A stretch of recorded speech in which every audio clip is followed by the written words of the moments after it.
Good afternoon. It's almost 2 o'clock, and I've just reached the Tyson Lake picnic area at Killarney Park. So I'm about 20 minutes away from George Lake. I'll be going up to George Lake to camp in the front country just for one night, and then I pack up again and head into the interior at Carlyle Lake. My objective is there's a waterfalls by my campsite, apparently, just a small one, and I want to paddle up to a second waterfalls. I believe it's on Johnny Lake too the next day. So I'm here for a total of 3 nights. It's been a nice drive up. I was a bit worried going through Perry Sound. It went down to about 12 degrees and looked like it was going to rain.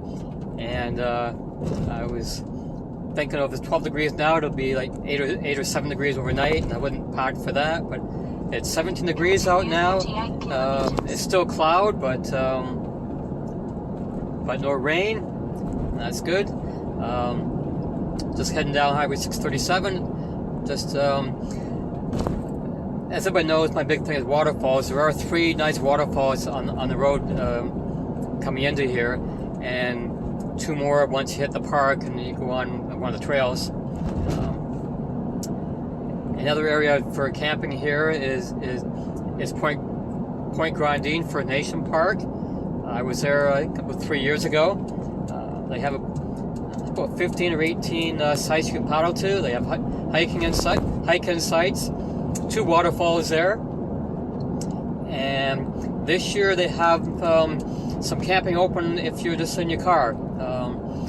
They have, I think it's 12 the sites that you can drive into, and right now if you book them in June, you get 2 nights for the price of 1, which is a pretty good deal. And they also have 1 cabin that you can book, and that's been open for the last 2 years. It's a very nice cabin. So lots of places to go here. But I'm about 20 minutes to 15 minutes away from George Lake, where I'll be spending my first night. I'm looking at the clouds. Yeah, they are calling for a bit of rain tonight, but you know it is what it is. Tomorrow I'm a little bit worried though, because I looked at the forecast, and it might rain, it might not, but I was looking more at the wind, and the wind's be gusting up to about 40 to 50 kilometers an hour tomorrow. And being on a 34-pound canoe and paddling solo, if I'm going against the wind, that could be a problem. But we'll see how that goes tomorrow. Right now I'm just going to be at the park, set up my tent, wander around, maybe drive into town for a bit, and just to enjoy my time away from the city. Looking forward to it. Well, I've arrived. It's 3:30, 3:20 actually. Set everything up. This is my dining tent. I have 2 of them. I actually brought the one that I didn't plan on bringing. This is the Eureka No Blood Zone. I have a hard time setting this up when I'm by myself. It's an easier setup for 2 people. But it's up anyway. It's supposed to have walls for it. The walls weren't in the bag. I'm not sure if they're at home or somewhere else, but I'll have to check that out. But that's where I'll be eating, away from the bugs. And this is the tent. I don't use the tent very often, but I use the tent whenever I'm going out just for one night before I'm heading out canoeing. That way, if it does rain, I'm not starting out on a canoe trip with a wet tent. Bugs don't seem to be too bad. Not sure if this is working. There we go. My dragonfly. But I'm going to sit out here now and see how long I can sit here and enjoy my drink.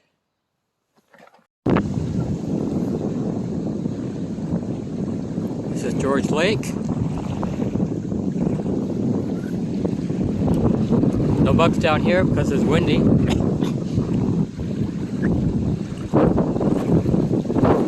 See if we can zoom in here and you can see some of the what is called the jewel of the park system.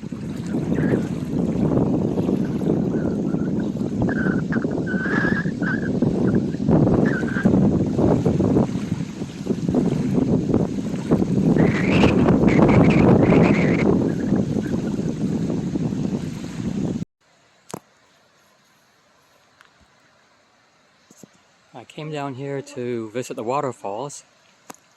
There's 2 falls here over the river. I'm not sure if I can make it, but I'm getting a nice sight here anyway. A couple geese and their family of goslings. Well, you can, well, not sure if they're going to want me to allow me to cross the bridge or not, but we won't scare them.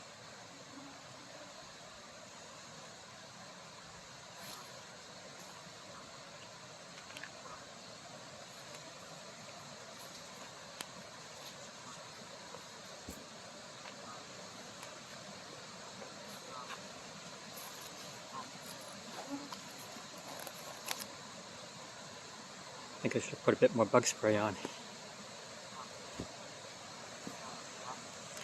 They're on the bridge, so we won't cross unless they get led away.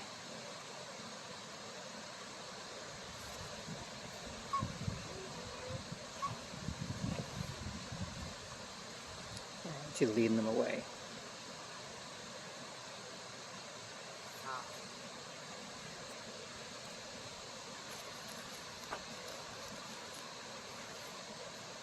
There we go. The second falls is here. There's a nice path down the first falls, but the second falls isn't well visited. And but I have company here. Look at this.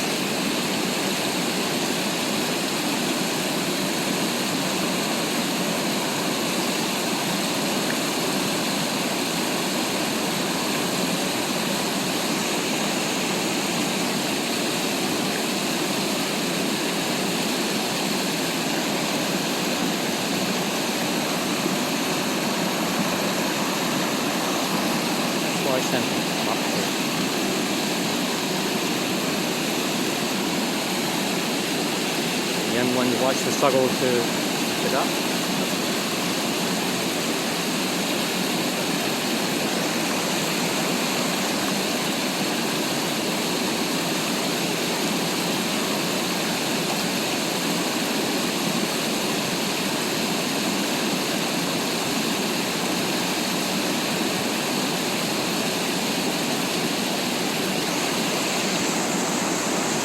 More to go. There we go. We made it. Let's see if we got a better view of this from the bottom.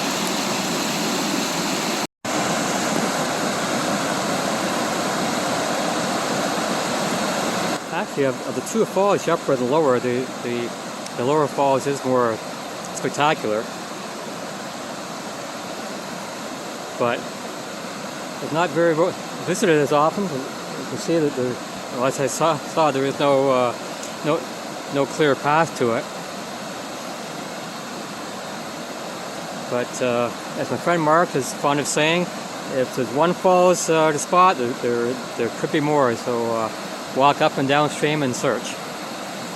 And that's how I found probably a few dozen of the 886 waterfalls I visited in Ontario.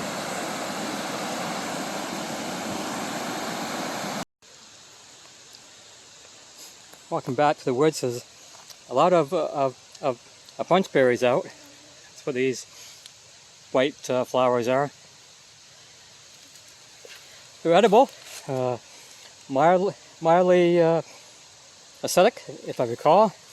Not much taste to them.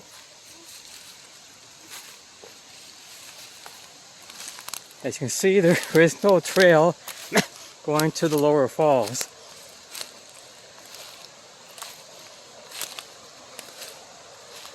Let's see, so number of downed trees here. And once you get here, the upper falls is right over here. There is a nice small trail down from the ATV road.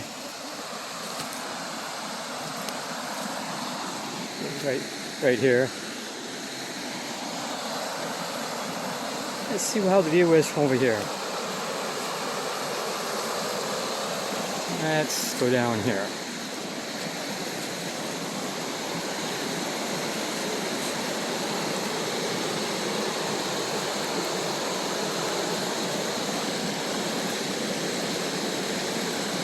Being careful here. It has rained recently, so more water levels, but that also means that the rocks are slippery. There we go. There's a nice view.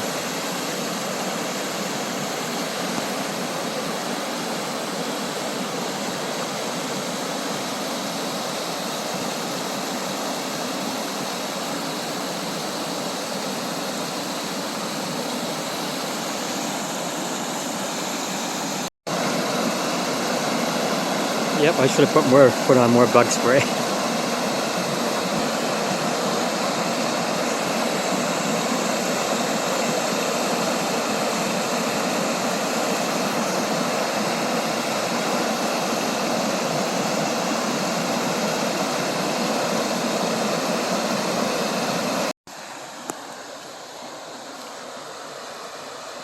It's a very short walk in. You can actually see the falls from the ATV trail here. You're right over top of it.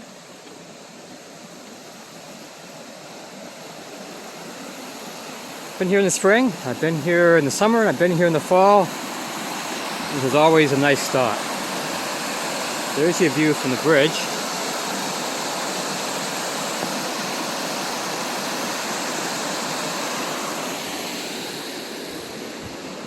Other side, just a few little rapids there.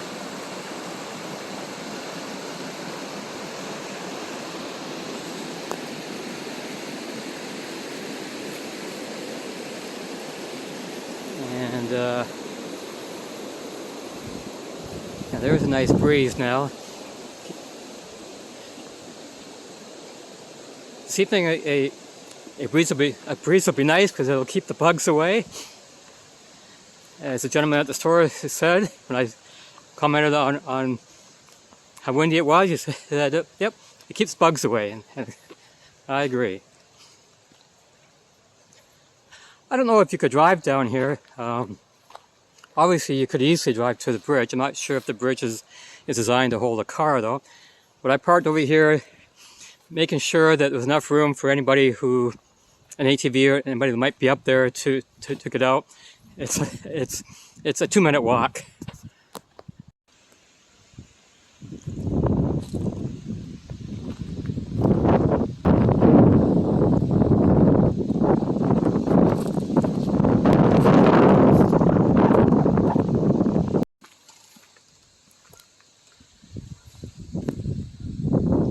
Of course, when one is up in Killarney, you have to stop by at the world's largest paddle.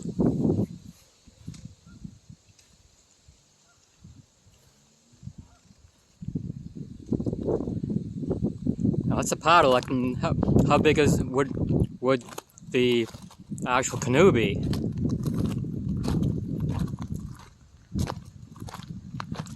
And this paddle was made by Mike Ranta. 22,000 pounds, 110 feet. Made of eastern white cedar. Called the Big Dipper, and of course was made by Mike Ranta, who spends a lot of time here in his home and also up in Quetico. I can see where it is. There is there it is. I'll be around for this it's time capsule to be opened up in 2220. So let's make sure that I'm around for that.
thanks for watching another Camper 69 video.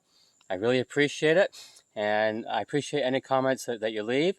If you like the video, then click on the like, and thanks very much for watching. Bye bye now.